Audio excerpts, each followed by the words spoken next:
Yeah, I mean, just trying not to be selfish today. Share the ball. Spence made a good play.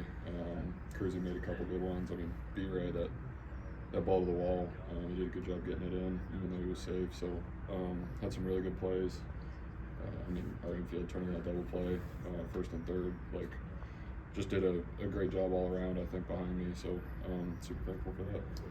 A strikeout of Cam Smith as well. You and Henry kind of came off and had a little bit of a snicker or banter about it. What was it about that strikeout specifically? I really don't remember.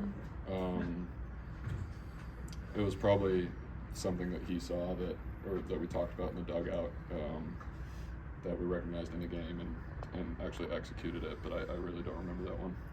Oh, is it tough to just worry or concern yourself with the things you can control, or do you find yourself thinking about things outside of your control?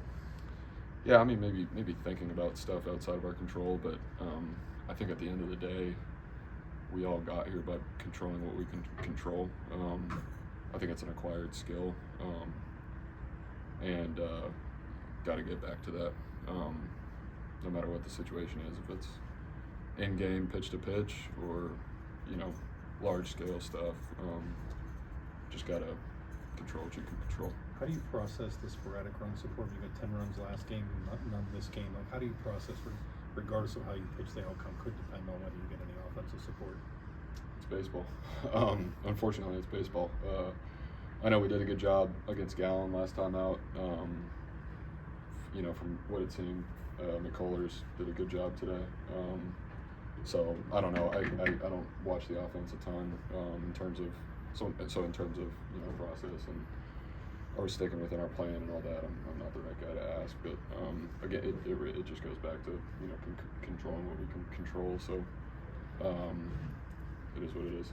Paul, to your point about that kind of being an acquired skill, is that a skill that's tested? I mean, when you're in this position, not just you, but a lot of the starters, when these losses keep piling up, you have outings where you leave it all out there and there's just not much going on behind you offensively.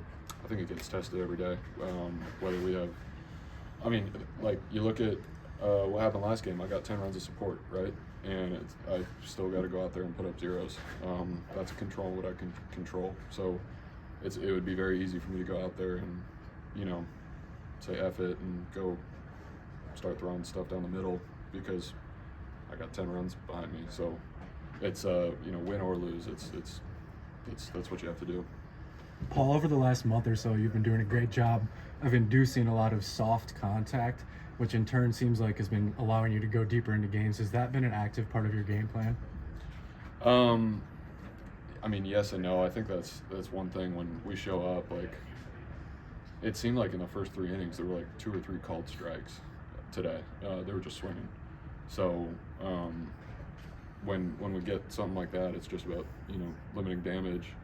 And then it opened up for the swing and miss a little bit later in the game today. So going to the pitches that are going to eliminate damage, eliminate slug, get ground balls, get quick outs. That's one thing that you can talk about that all you want. Before the game, but then you have to realize when the time comes to actually do it in the game, and that's kind of how it's been. What was going through your head on the 4 strikeouts in a row late? I didn't even know I struck out 4 guys in a row. So cool. I don't know. Let's keep getting outs. Well, you had some good defensive plays behind you. What's the confidence you have in your defense behind you? We've had guys that have really grown into their roles. Cruzy's. There have been some. There's been a learning curve there, but I think it's past now. I would not be surprised if he is well known as the best center fielder in the game in a year or two. Horwitz being over there again, or finally, to be honest, having a first baseman who knows who's done it, who's played there. It's been good. So Kanari made a good play in left. That one with Walker, that's a tough play to make. Guys have grown into their roles, I think, very well. There's a lot of guys on this team who feel honored to watch you and what you get to do all the time. What's it like like you mentioned, a guy like ONeal Cruz caught that ball today with a 55% catch probability. Yeah, I'm glad he's on our team. I'm not. I threw live ABs to him in spring training, and that was enough for me. So, really glad he's on our team. I saw what Coach said about his ceiling, that there isn't one. You can't say it any better than that. I mean, he's going to be an unbelievable player, and I think people are starting to realize it. It's so fun to watch him play.